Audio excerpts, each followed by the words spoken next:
Latter-day Contemplation is a podcast hosted by two Latter-day Saints who have found great value in experiencing God through walking a path of contemplation. The views expressed herein are our own. Hello and welcome to Latter-day Contemplation. We are your hosts, Riley Risto And Christopher Hurtado. Latter-day Contemplation started as an exploration of contemplative practices from many traditions to enhance our discipleship of Jesus Christ.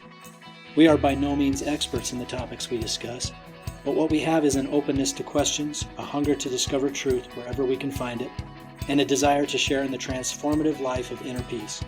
We love that you've joined us, and we hope that you find value in this community.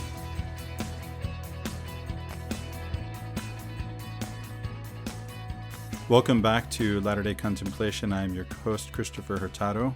And I'm Riley Risto.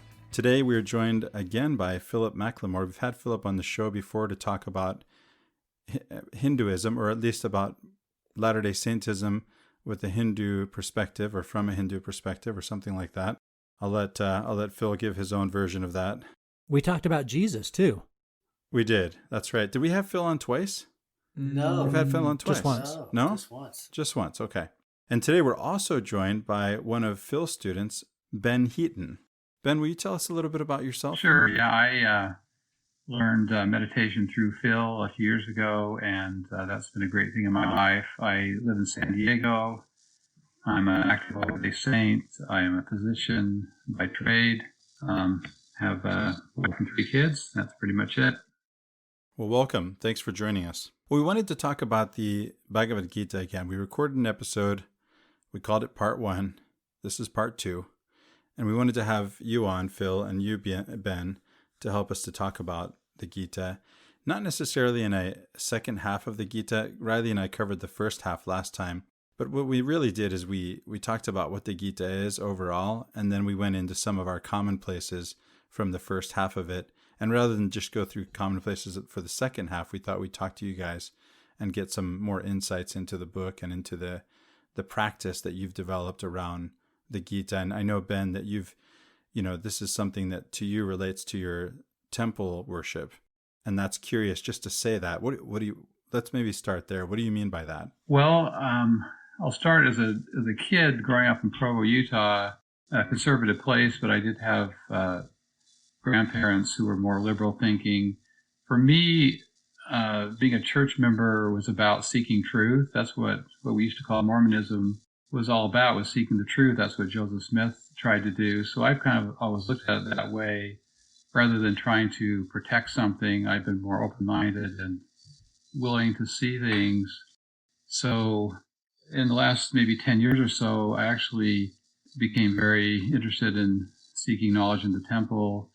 Went on a regular basis, became an ordinance worker, and it really just seemed to open things up for me. And there's a Buddhist saying that when the student is ready, the teacher will appear.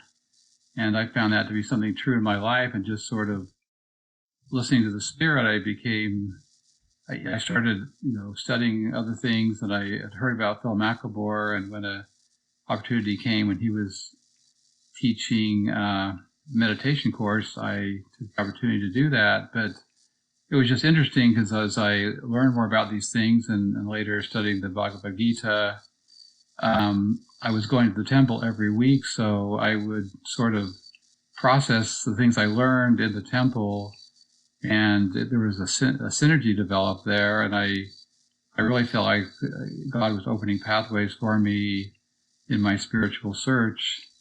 The temple, to me, it teaches about sacred time and sacred space. And for me, rather than being an enclave where we separate ourselves from the world, there's a beautiful scripture in Ezekiel 47 about the waters of the temple flowing outward.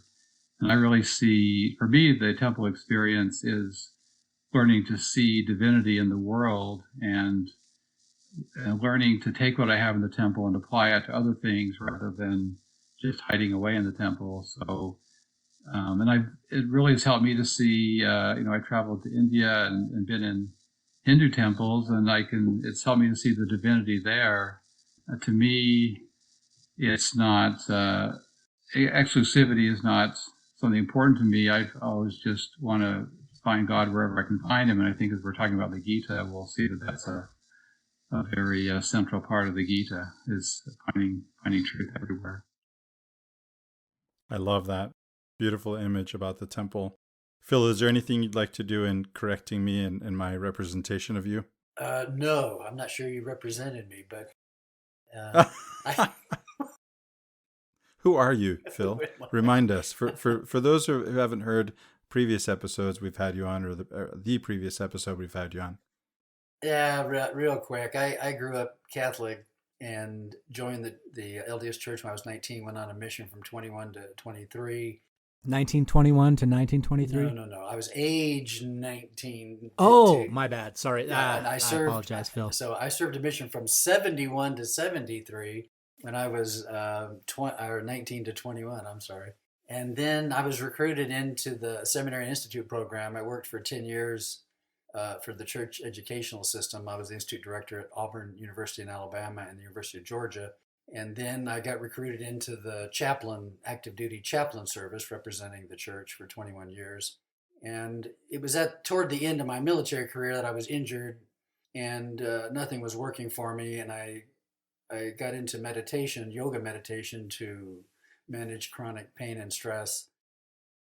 Suddenly a whole new spiritual world and dimension opened up to me. And so I began to very seriously study the teachings, practices, and principles of the meditation disciplines, but then centered in on the yoga tradition of meditation. And I was fortunate to study with Deepak Chopra, and then later with a gentleman named Roy Eugene Davis, who was the last living direct guru disciple of the well-known Yogananda, who wrote the very famous classic spiritual book, Autobiography of a Yogi. So I really have dual citizenship. I'm a member of the church. I'm also a representative of a particular Kriya Yoga tradition. And in the Kriya Yoga tradition, one of our standard works is the Bhagavad Gita. So I'm really, it's been a source of deep, extensive study and contemplation for me. When did you first encounter the Gita, Phil? I was studying meditation at the Chopra Center. I was also on track I was training to be one of his meditation instructors. And it was clear to me from Deepak that he considered the Gita and the Upanishads as major spiritual texts. So I went to the bookstore there and I bought the edition of the Gita and the Upanishads that he had there. It's actually Eknath Eswaran's translation, which I've come to love very deeply. And to be honest with you, I tried to read it and it made no sense to me. Unlike Western scriptures that are didactic and dualistic, the yoga scriptures are written from a realization of oneness. And my mind was so dualistic, I literally couldn't digest it. I couldn't comprehend what the Gita was about. It's much like certain key passages in John 17, where Jesus talks about oneness in a very mystical way. But the yoga scriptures are all like that. And if you're not in that mindset, it's extremely difficult to digest. So anyway, it's like knowing the words to a song, but you don't have the melody. I mean, it's not there. So I'm not exaggerating. I put them on a bookshelf, realizing these aren't for me. It took me 5 years of meditating until there was really an inner transformation of mind and heart. And then the kind of the music of oneness is now in my soul. So one day, after about 5 years of meditation, I was walking by the bookshelf and I thought, well, let's give these guys a chance. And I pulled the Gita off the shelf and opened it.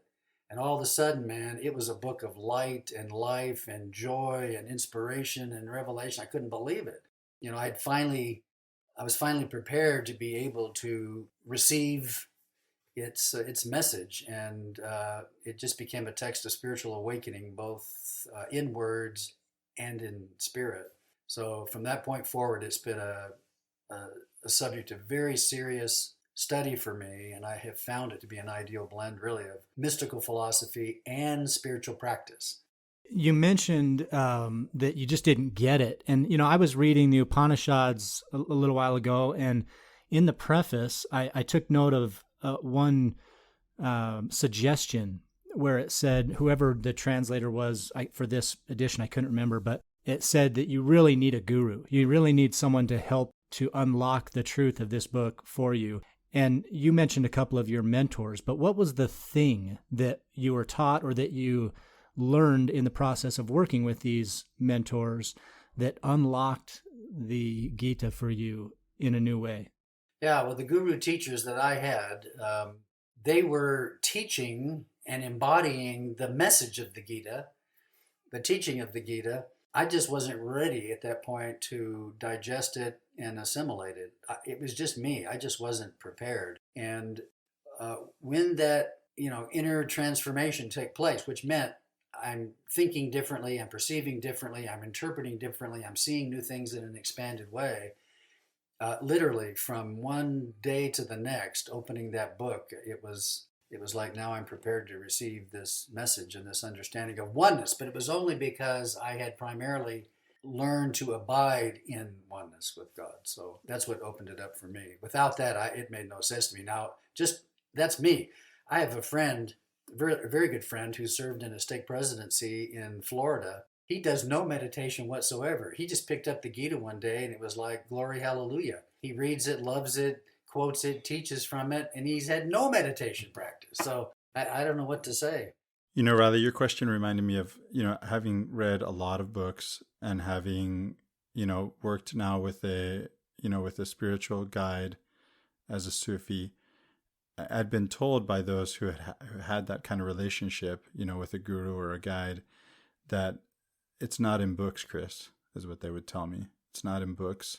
And yet, we work with books, just like Philip worked with the Gita. And yet it does take a guide sometimes to be able to show us, not necessarily to explain the book, because if it could be answered in that way, then we could put that down in a book, right? And so I'm curious, what's been Ben's experience working with his teacher, with Phil? Well, it's interesting. I was on my mission in South Africa, and there were a lot of Indians there. And I actually came across the Gita on my mission and tried reading it. And it was just a totally different headspace, being more of a missionary. I read the first chapter and I just couldn't really connect with it. But when, I think when I was starting to learn meditation and being in the temple every week, I was really primed. So there's another translation I like that I came across. It's called the Bhagavad Gita Walkthrough for Westerners by Jack Hawley. And he sort of integrates commentary in, so he kind of expands the story. He gives the Gita, but kind of adds in explanations very seamlessly. And there's an audible version that has a little faint sitar drone in the background. And he actually, I think he was a businessman who he would go to India 6 months of the year and study with Sai Baba, who is a well-known Indian teacher. And so it was a real labor of love for him. But I guess I kind of, listening to that, I really, he's kind of like teaching the Gita as he's translating it. And so that made it very easy for me to understand. I would recommend that. It's a very approachable version. And between that and just the discussions in our space group with Phil, at that point it came through very easily for me. One quick note to mention, you mentioned the Facebook group with Phil. And Phil, I don't know, is this something you want me to tell the audience about? Oh, that's fine. It's called Inner Path, and it originally was a Facebook group for people who had taken my online meditation course. So they would follow up with questions, and I could share more resources and so forth. And then they began inviting friends, and other people wanted to, either learn how to meditate, or they wanted to be in a community where there was a more maybe mystical, inner spiritual approach to things. And so I just started allowing other people to come. Ben actually co-moderates that page with me. I really need the help and the wisdom. And so, yeah, people are welcome to join. I actually have a video up now that teaches basic meditation practice that they can watch and then just very easily integrate into the group. But my focus is primarily a mystical understanding of Jesus and the teachings and the mediation of Jesus, and then certainly my understanding of the yoga tradition, and then how those two are harmonious. So that's emphasis. Phil, I'd like to ask you if you would define yoga? You talked about yoga meditation, you talk about yoga practice. I know for a lot of Westerners, this means a form of exercise, right? Posing and this kind of thing. Right. Oh, that's a good question. So yoga obviously means union with God. And yoga in the yoga scriptures means two things. It means the ultimate state of realization of oneness with and in God, that ultimate state one is seeking. But it also means the path and the steps to that union with God. And so we call a lot of these intermediate steps or different traditions of yoga, yoga also. This hatha yoga, which is the yoga of asana, or position and posture and balance and so forth, is really a very small aspect of the entire yoga tradition. In the end, yoga means deep inner communion with God and the steps and the path that leads to that deep inner union. I remember you telling us last time we talked on the podcast that yoga, that the root of that word, it goes back to the same root as the word yoke, as in yoked with Christ. Yeah, so I told my story. After 5 or 6 years of meditation, I'd had so much spiritual growth I had never experienced before. It put me in an identity crisis, and I wasn't sure, who am I? Am I a Christian Mormon guy? Am I a yogi now? Who am I? What course am I going to take? It was a bit uncomfortable.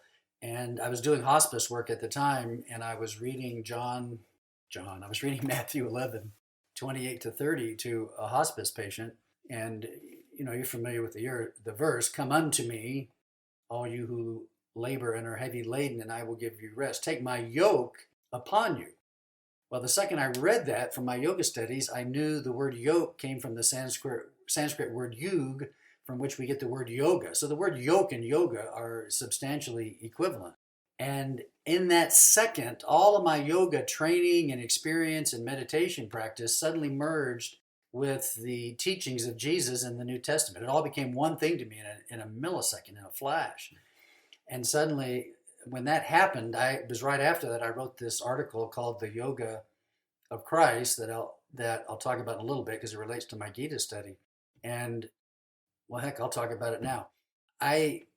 Soon after I had that experience where a deeper understanding of Jesus emerged within me and then became harmonious with my yoga practice and teaching and understanding, I was reading a verse in the Bhagavad Gita. It's chapter 6, which is the chapter on meditation, verse 35. And in that verse, Krishna says to Arjuna, "It is true that the mind is restless and difficult to control or to hold steady or to still, but it can be conquered through meditation," meaning God, communion, and non-attachment.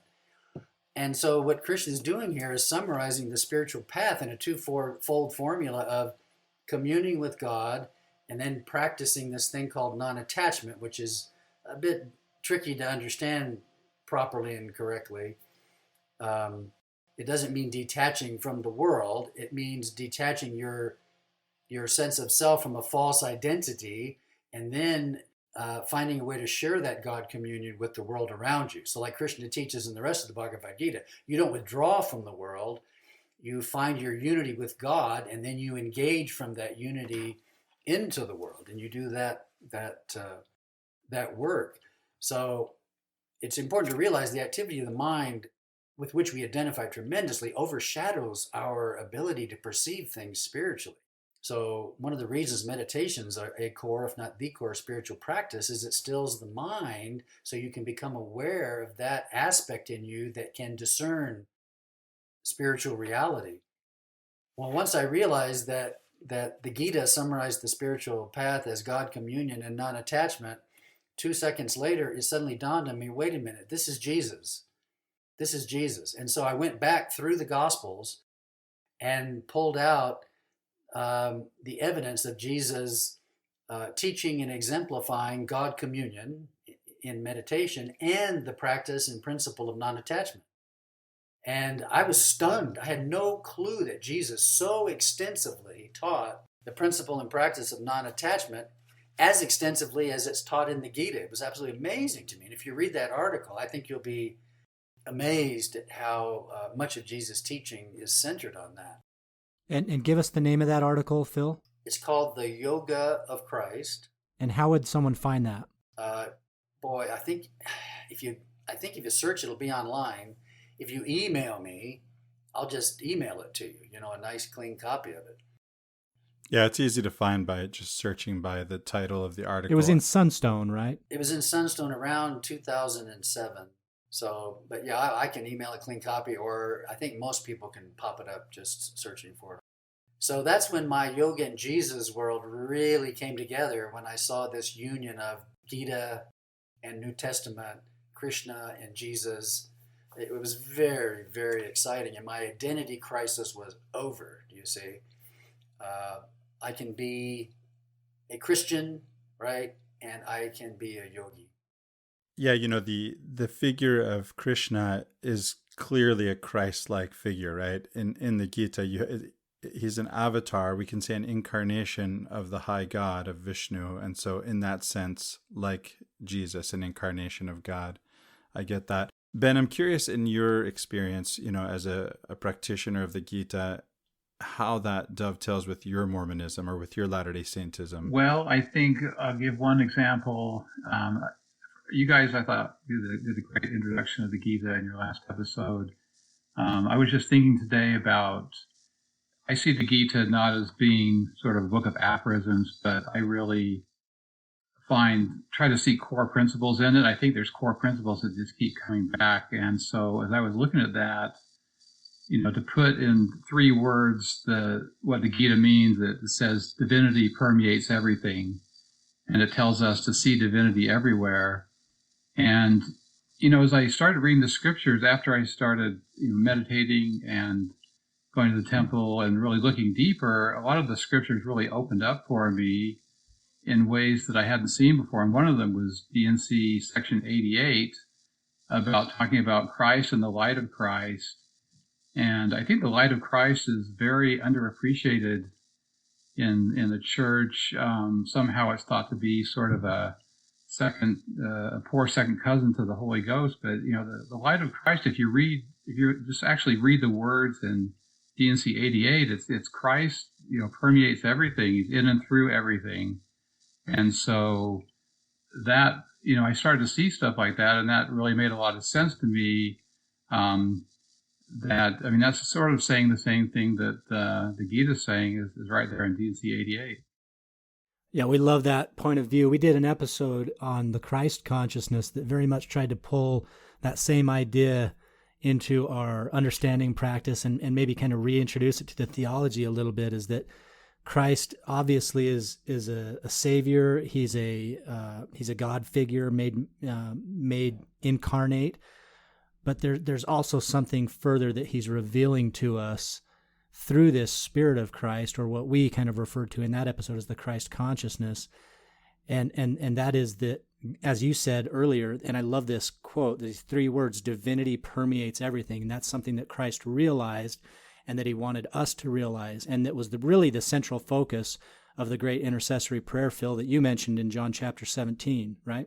Yeah, absolutely. And one point that I make in that article, The Yoga of Christ, is that Jesus, there's evidence that he was a master of each of the 4 yogas that are explained in the Bhagavad Gita. And one of those aspects of the path of yoga is bhakti yoga, this yoga of devotion and love. Well, what is the love? It's a sensing of, it's a perception of the presence of God in and through all things. And so when Jesus, talks about, the lilies in the field, and he's describing the presence of God in and through all creation. He's in touch with that. He senses that. He's trying to communicate that God's not far away. God's within us, right? Kingdom within, but God is also among us. He's in and through all things. And Jesus profoundly taught that, modeled that, experienced that, and communicated that. And again, that's, like Ben said, an absolute core message of the Gita. And I just wanted to add just briefly on the intercessory prayer, it's saying that Christ is praying that we can be one with the Father. But I think as you study this, and the message of the Gita is we are already one with the Father, and on the deepest level, and we need to understand and learn and realize that. And I think if we look at it from that perspective, really beautiful thing, and gives us an opening to expand our spiritual horizons. Yeah, Ben, I don't want to put words in your mouth, but I think you're saying something like what we say often, which is that metaphysically, in reality, we are one with the Father. Epistemologically, maybe we're not aware of it. Right. It's so interesting. In Yogananda's writings, who was Roy's direct guru, he often talked about the spiritual path and the spiritual search and seeking to find communion in God. Roy would always say, well, yeah, but that's not technically true. What's technically true is we are already one in God.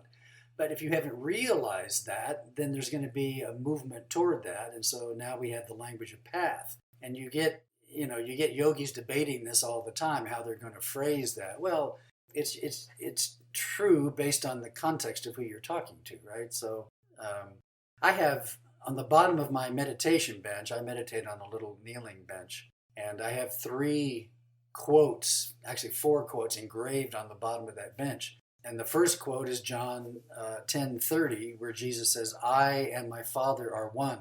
And so in the spirit of John 17, when I kneel down to meditate, I'm sitting on those words, right? I'm wanting to follow Jesus into that oneness that he realized and experienced in the Father.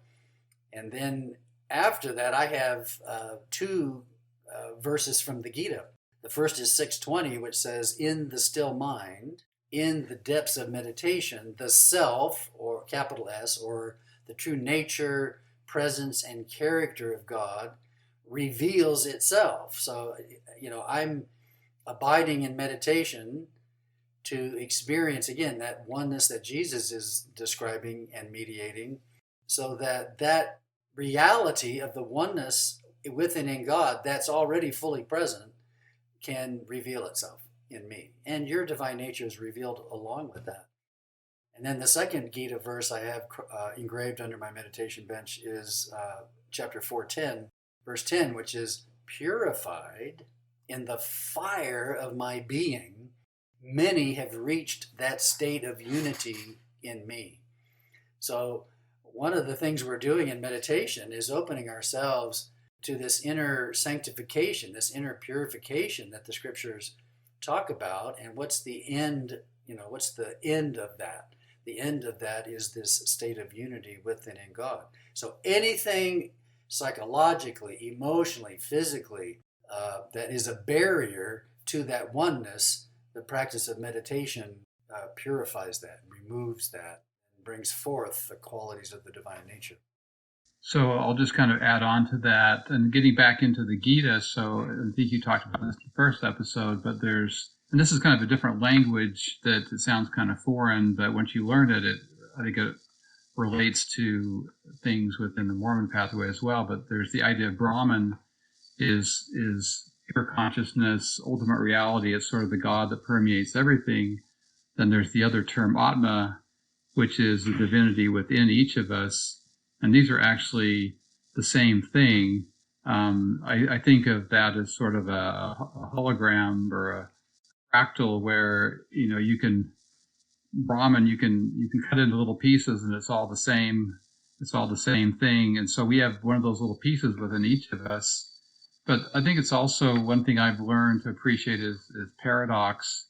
And just because we have divinity within us doesn't mean we can't seek divinity in other places. For example, I can have divinity within myself, but I can still pray to God at times. And another thing is, a big thing for me was understanding that each other person has this Atma, this divinity within them, which is the same divinity within me. And that really changed my relationship with other people as I look at them and realize that I am one with everybody on a very deep level.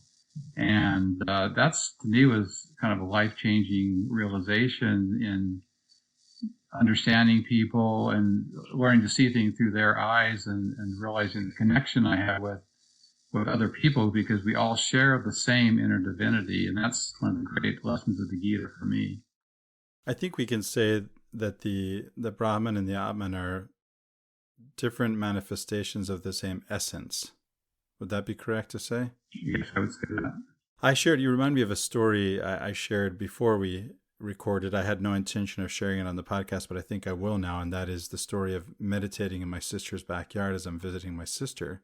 I went outside and sat to meditate, and her dog started scratching at the door. My sister wasn't home, or probably would have let her out. I had no idea whether the dog could or could not come outside. I mean, I just started. I guess I could have started over. But I just sat with the dog scratching at the door, and it really went on for 20 minutes. I had no way of knowing that would happen. And it bugged me. It was one of those sounds that you have to put up with when you're meditating and learn to just, focus despite that sound on your meditation. And yet, 20 minutes in, I just had this insight and I just chuckled inside. I laughed within myself, as it were. And I said, I am the dog. I'm scratching at the door. And I realized that in the very next moment that really was true, that I was the one who had gone outside and not let the dog out such that the dog would scratch. And the dog stopped at that time. And the last 5 minutes of my meditation were silent. Ben, I have a question. I think sometimes I ask these questions. I think this has been addressed. It's not that it hasn't been addressed, but just to be clear, just to go on record asking the question that the listener may have in her mind, and that is, when you say that God is in everything, it can sound pantheistic and so somehow contrary to our own theology. How would you respond to someone who might think in that way about what you're saying? Well, I guess it can sound almost trite sometimes too. And you can say, well, God is everywhere, and then go on to your next thing in your life, and it can be an excuse to not think about things deeply. And I think Phil would agree with me here, it goes down to practices such as meditation, where you learn to still the mind, and it's something you seek to experience rather on a deeper level than just saying that God is everywhere. You're trying to actually experience that as you still your mind in meditation. And for me, once I kind of learned to meditate, then I sort of started to apply that practice to my life and try to see life from a meditative point of view and observe the world kind of from this perspective. And that, to me, almost makes my life a meditation. You learn to look at things from sort of a detached perspective, kind of a third person perspective as an observer, observing the world rather than just participating in it. And for me, when you do that, you begin to actually experience and feel these things inside of you, feel the connection with other people and the connection with divinity. So you want to move it definitely toward an experiential rather than just a scholarly type approach. I heard you say, and I recognize the words, Christ is in and through all things. And somehow I think that relates to this idea of God permeating all things. In what way has your study of the Gita or of this yoga, of the practice of yoga, informed your understanding of that saying, right? That quote, that Christ is in and through all things? Well, from my LDS background, we have covenants, and one is the baptismal covenant to take upon us the name of Christ, and that's something still very important to me. And seeing the scripture in the D&C 88 about Christ permeating all things, that just to me falls into line with my baptismal covenant. But then you sort of learn that there's other cultures have different languages for the same thing, and the more you study these things, there's this thing called the perennial philosophy, where these truths from the light of Christ, they just permeate all reality, and they start popping out in all kinds of different places. And once you kind of learn that and understand that, then you can start seeing that and being aware of that, and that opens you up to understanding other people instead of being, well, I'm just an LDS church member and this is the only truth. You start seeing truth other places that are not only confirming what you may believe in the LDS pathway, but helping to expand it and see greater depth in it. And to me, it's just if you're a spiritual seeker, which we should be as Latter-day Saints, this is a really untapped well of knowledge and wisdom in the world. And you go to 2 Nephi 29 and you see that God speaks to, all people, all nations in the north, south, east, and west. There's really an untapped source of wisdom, I think, that it's available to us if we're open to it. Yeah. Mormon teaching and Mormon thinking typically is very heavily dualistic. And that was my problem trying to understand the teachings of the Gita with this mystical language of God's in me and I'm in God and I'm in him and you're in the dog scratching at the door. And it just seemed too airy-fairy for me. I couldn't quite make sense out of it. But then, here's Jesus in John 6:56. He who eats my flesh and drinks my blood abides in me and I in him. And Paul, through his epistles, used that phrase in Christ, being in Christ like 160 times. So this mystical language of oneness that's very difficult to comprehend just by trying to think about it or explain it, just isn't in the Gita. It's in the New Testament, it's in the teachings of Jesus, it's in the teachings of Paul. And when we see that depth in Jesus' teachings, when we see that depth in the New Testament, wow, it's just it's a glorious revelation, and it's a bringing into oneness of the deepest teachings in all of these scriptures, East and West. So I was reading, rereading Sacred and Profane by Mircea Eliade right now, and I was talking to my wife about how excited I get when something that is either secular or from another faith kind of confirms my Christian faith.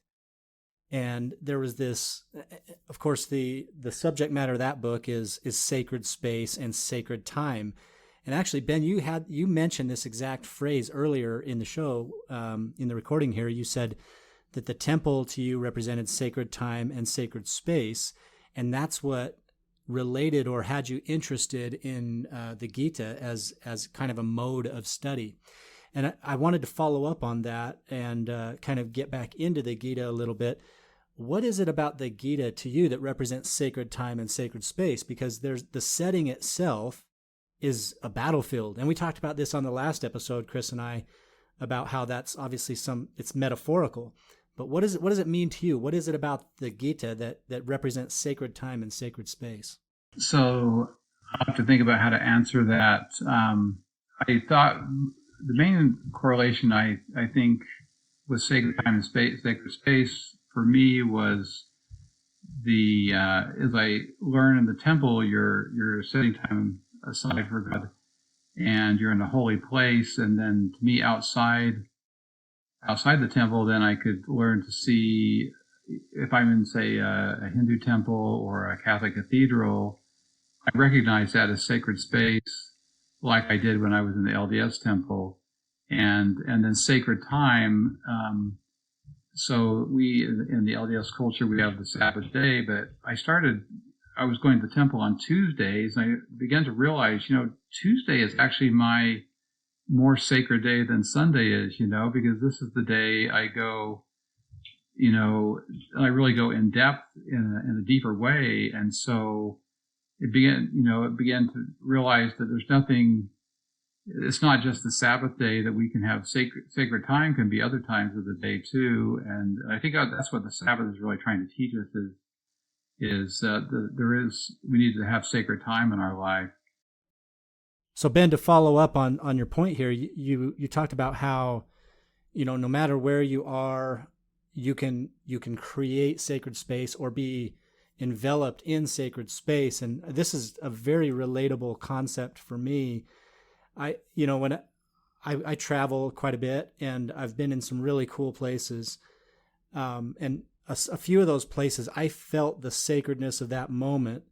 I've been in Iguazu Falls at sunrise and seen 100 rainbows as one of the largest waterfalls in the world tumbles over a cliff, and there's just a mist of rainbows. It was incredible. And then I've been in Machu Picchu at the top of this mountain and seen these ruins and Huayna Picchu in the background, and was there at 5:30 in the morning as the mist burned off, and that felt sacred to me. St. Peter's Cathedral in Rome, I don't know how you could walk into that space the way it's designed and not feel just that spark of divinity, lighten you up. It's incredible.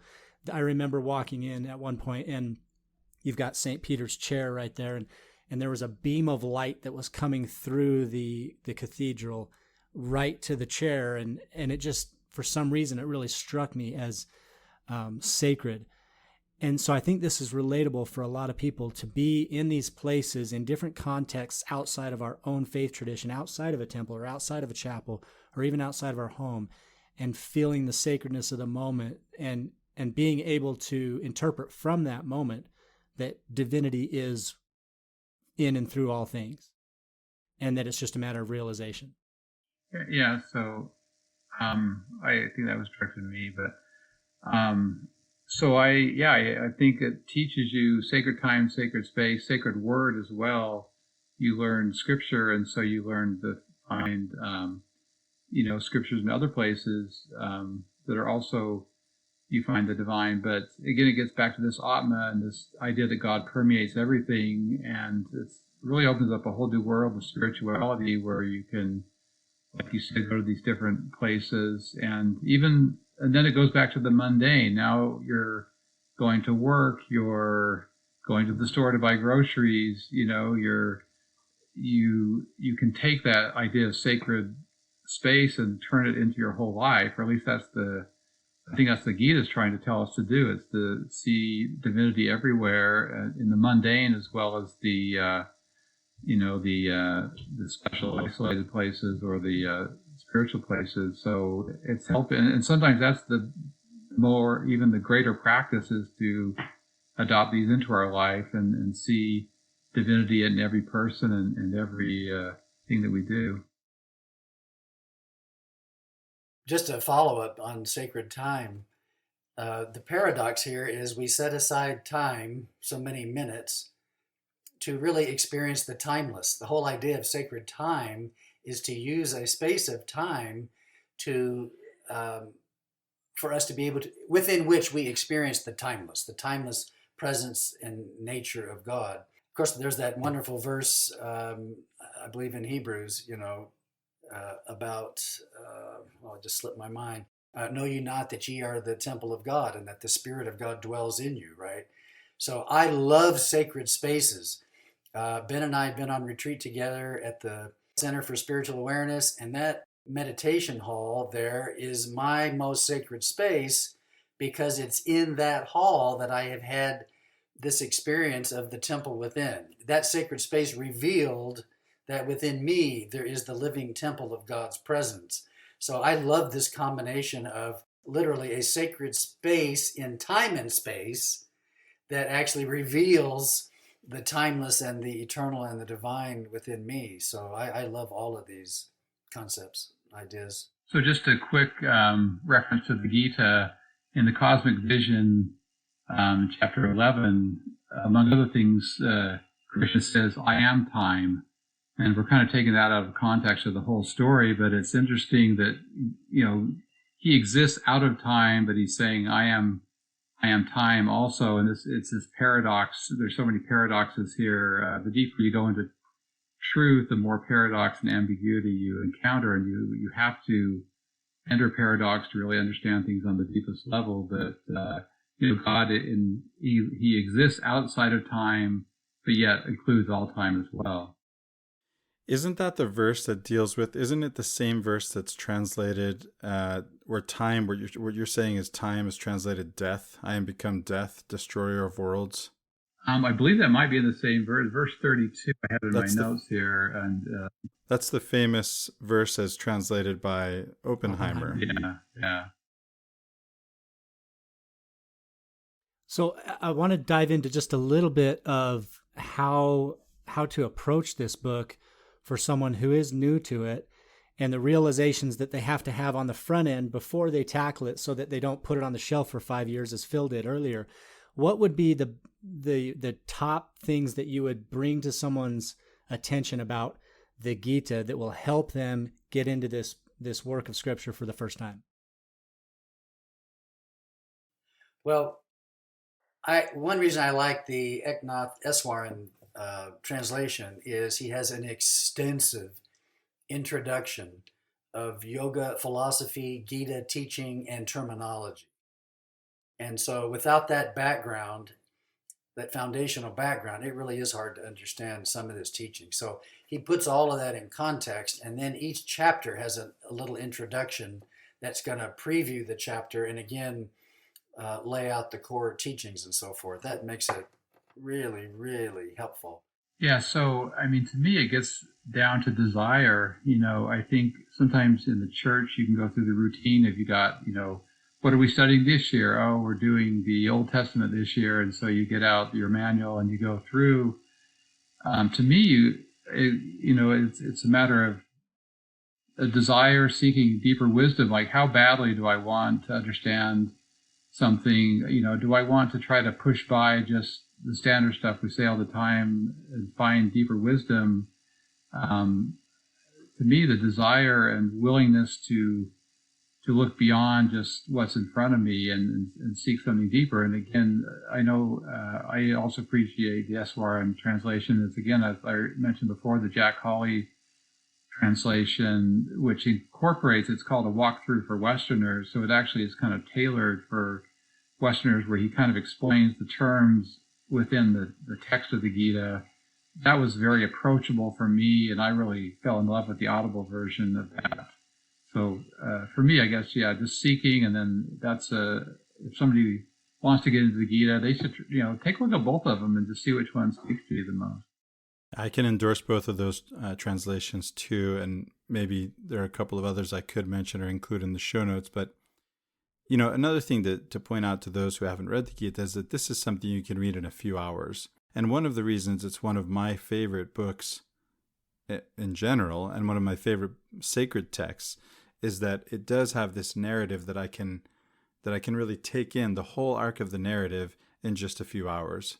I can read this book in an afternoon, and I do, and I read it, sometimes half a dozen times every year. Yeah, one thing, Ben, you mentioned earlier was that after the first chapter, we sort of get away from all the war talk. I mean, it's always there as a background in terms of the language that's used, but what really starts to happen is this lament of Arjuna as he's speaking with Krishna and trying to understand what his dharma is. And so what is it about the way the Gita progresses that helps us understand this yogic tradition? So I think it's a real paradox. It's just interesting as you're reading the story, you're thinking, okay, so it's interesting that Krishna and Arjuna are on the battlefield, and Arjuna, he sees his brothers and uncles and teachers and on the other side, and he says, I don't want to fight. This great warrior suddenly loses his taste for battle. And then, but then we think, well, he's, this is the moral of the story. He's a great pacifist. But then Krishna says, no, this is your dharma, that you're a kshatriya warrior, and you need to fight for the right. And then that kind of leads into the whole rest of the Gita, where he's saying, you think you're killing them, but you can't really kill them because you can't kill the essence of them. And then that sort of leads into the teachings from there. But doesn't it seem like there's an ascension that's going on? Like the initial chapters are, and we talked a little bit about this on the last episode that we did on it, was he's laying out the foundation for ultimately what this grand transformation of the soul is for Arjuna down the road. And it's really the whole, it seems to me, and I don't know as much as you gentlemen do about this tradition, but it seems to me that the yogic tradition is sort of outlined here, or the pathway. Let's put it, the pathway is a better way to say that. And so he goes from saying, okay, these are the basic doctrines, and this is the work that's expected of you, and you have to gain this knowledge and so forth. But then by the end of this very short work of scripture, this sacred work, he's talking about renunciation, and he's getting into the differences in faith, and it becomes much more nuanced and for more experienced practitioner, possibly? Well, I'll make a few more comments, then maybe Phil can add on to that. To me, I just get into the first, the second, third, and fourth chapter, and just again, it becomes very simple for me that God permeates everything, and then start talking about non-attachment and not how we should work in the world without being attached to the results of or the fruits of our labors. And to me, those are the big things. I mean, you can spend your whole life just working on that. And to me, the rest of the Gita, it kind of expands on that, but oftentimes I just get to those first few chapters and I just want to stop and say, well, this is something, this is plenty for me to work on right here. So I think the biggest, to me, rather than building, it actually, the big messages come up front and then it just kind of expounds on the rest of the time. But maybe Phil can add more about that. Yeah, first of all, this idea of Dharma is so significant. Dharma means about 50 different things, and you need a whole lot of different words to describe what Dharma is. But it's divine will, purpose, intent, being. I mean, it means a whole lot of different things. But there's two Dharmas, and there's two Dharmas that are being worked out in Arjuna throughout the Gita. The first Dharma is simply the Dharma that everybody faces of learning how to become one with the will, the purpose, the movement, the flow of God. Each of us have that Dharma to figure out where we fit in all of this and how I can live in harmony with the will, purpose, love, nature, grace of God. That's for all of us. But then there's a personal Dharma. In addition to this general Dharma that we all seek to become one with or to live in harmony with, then there's the Dharma of what's Ben going to do and what's Riley going to do and what's little Phil going to do in this life. How is the universal Dharma going to be expressed through the individual life of each person and their individual circumstances and so forth. And at the end of the Gita, you see this progression through the Gita within Arjuna. First, Arjuna, it's finally revealed to him what the universal Dharma is in God, right? The ultimate mega divine purpose and will of God. And then by the end, it's, now that I have that, I know how I fit into this. Now I'm at peace, you see. Now I know what to do and how to live and where to struggle, so to speak. So to me, the evolution or the progress through the Gita is the understanding of Dharma universal, which then gives the key to understanding of the personal Dharma. One other thing I just wanted to add, and this is another paradox, and so we look at it from kind of the Buddhist perspective. It almost acts like, we need to get out of this life, basically what they're saying. And you read that in the Gita, how you can, seeking God, you can, and of course they subscribe to reincarnation, saying if you can seek God, you can avoid rebirth, and that seems to be the ultimate end of things. And I kind of had a problem with that in Buddhism because it seems like what's the purpose of life? Why to be here? Is our only purpose is to get out of this life? That just never really made sense to me. And to me, actually, the LDS perspective really has a lot to offer because it talks about a pre-existence and a purpose in life. And I actually think that the LDS perspective has a lot to offer, that we have a purpose here. It really teaches us we have a purpose in life. And I think in the Gita, the Dharma of Arjuna, obviously, he has a purpose in life as a warrior. But so we each have, we want to seek God, but we also want to find our purpose in life and what we, decide what we need to do in this life.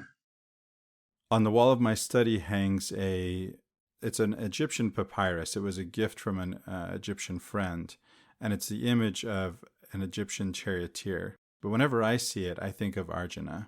Arjuna is taking as his charioteer into battle Krishna, again, an incarnation of Vishnu. and in some sense a Christ-like figure. And on the other side, the other side chose to have an army. But what Arjuna has with him is not an army, not the hosts of heaven, so to speak, but rather the King of Kings. Right? He has with him Krishna himself as his charioteer and counselor. I've heard even Will Smith and Jay Shetty talking about this. You have God as your charioteer, is how Will Smith puts it. And so that image really speaks to me in a sense, that you can have this kind of counsel, this kind of, to put you in touch with your duty, right? With your dharma, with your purpose. This is something where everyone's seeking nowadays for their purpose. You hear a lot about that. What's my purpose in life? Right? People are asking this question. And I think this is a text that can help guide you to that. And again, having a teacher too, someone who can guide you through the text into the answer to that question that's very personal. It's really a matter of getting to know yourself, right? That true self that we speak of with the capital S, the you, the Atman that is you, that is a manifestation of the divine Brahman. There's an awesome episode of, I believe it's on the Robcast with Rob Bell, where he talks about chariots. I'm pretty sure this is where I heard it, was from Rob Bell. But he talks about the significance of chariots in the Old Testament and how often they pop up and when they pop up and why they're significant. And, I'm interested in them as well. And it's interesting to me, especially this connection, like Elijah taking a chariot of flames into heaven. And then you look at Krishna leading this chariot of Arjuna into battle, and it's pulled by 5 horses. And they're both these amazing, like, symbolic representations of that discovery of your duty, of this is, we're fighting this battle of life.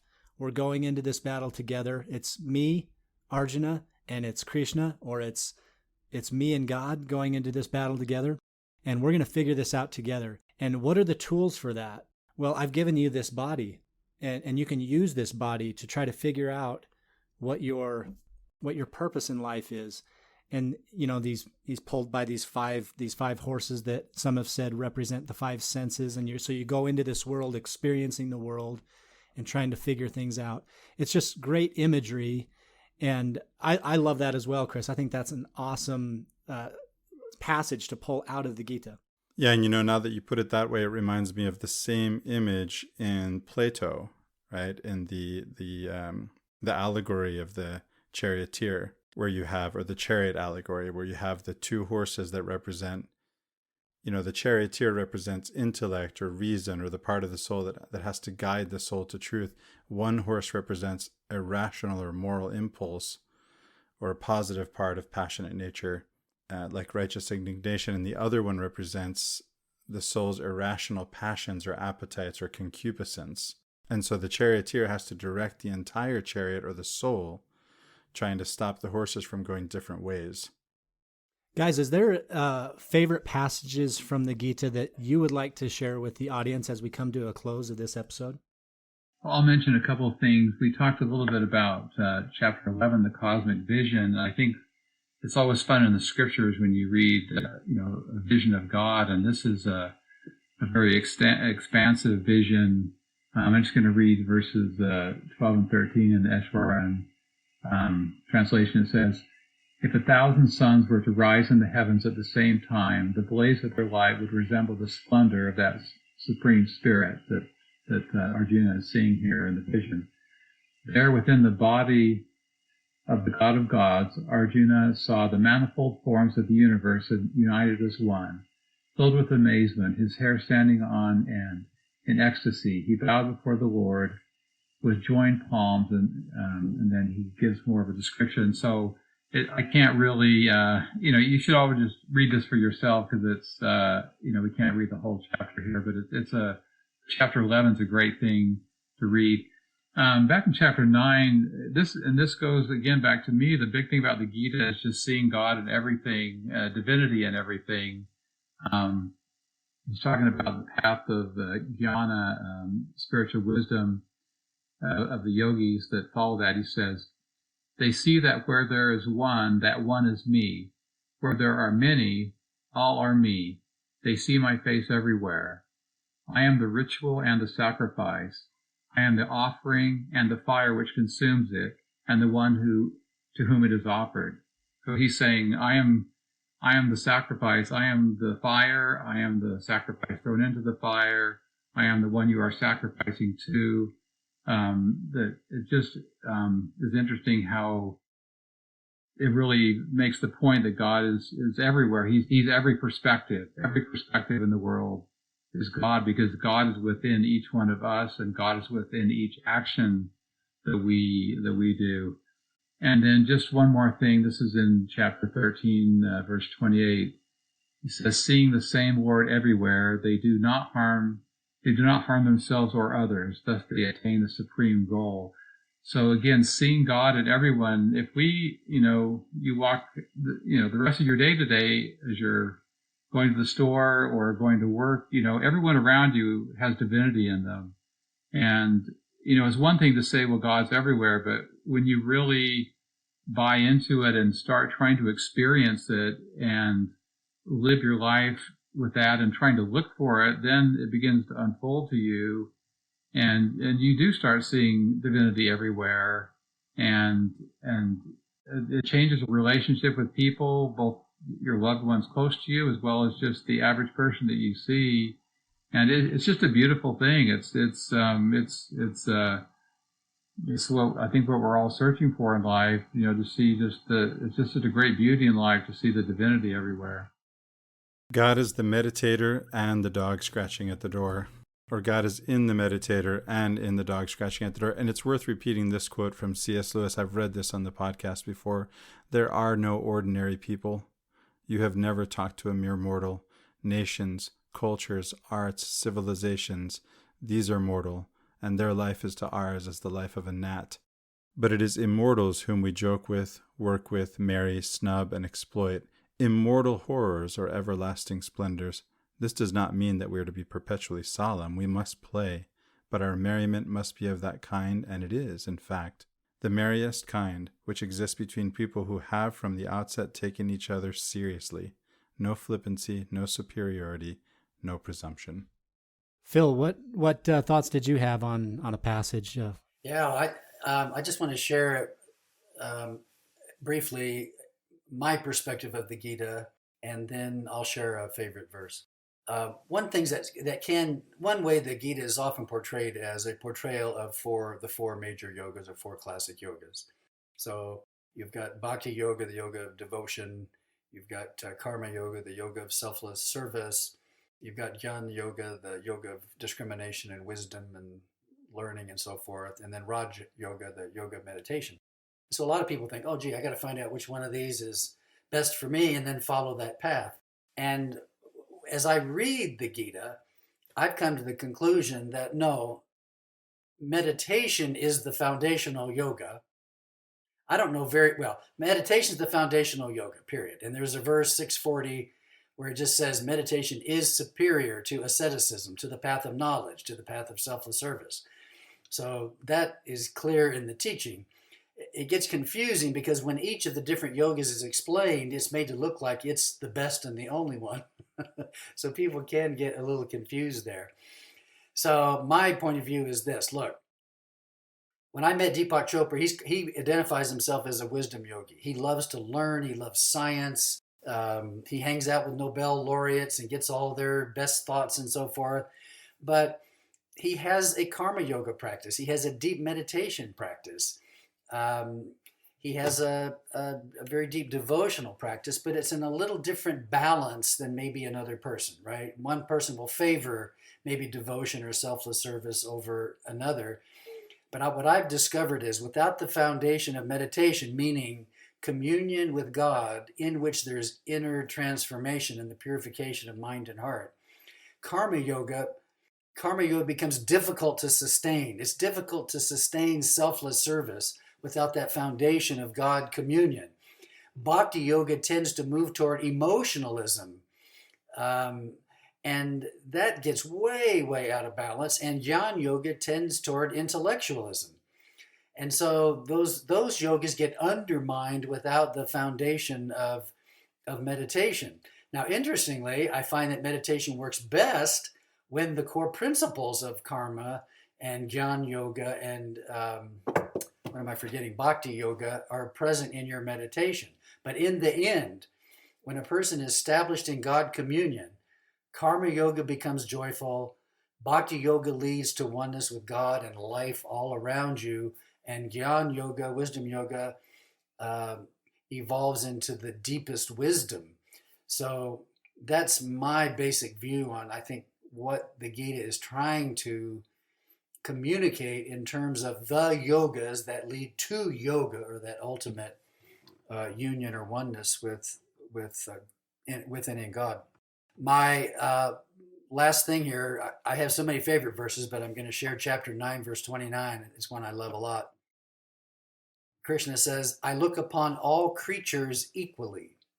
None are less dear to me, and none are more dear. But those who worship me with love live in me, and I come to life in them. I love that. I come to life in them. And that's what our experience ought to be in the yogas we practice. We ought to feel God coming to life in us. And if God is alive in us, wow, can we bless others? Awake and arise. I love that scripture that Jesus says where he says, come unto me and I will come unto you. And it sounds very similar to that. It's almost like if you will pull that door open as I'm knocking, I'll enter, and into that, whether you call it the secret closet or into that space in your heart. But we come unto him and he comes unto us. Yeah, and I'm back to John 6. Abide in me and I will abide in you. Wow. Well, gentlemen, it has been a pleasure to have you on the show with us. Phil McLemore, Ben Heaton, Riley, it's always a pleasure to be with you. And if there's nothing any of you would like to add, would you like to add anything in closing? Then I will sign off for Latter-day Contemplation. I'm Christopher Hurtado. And I'm Riley Risto. Have a great week.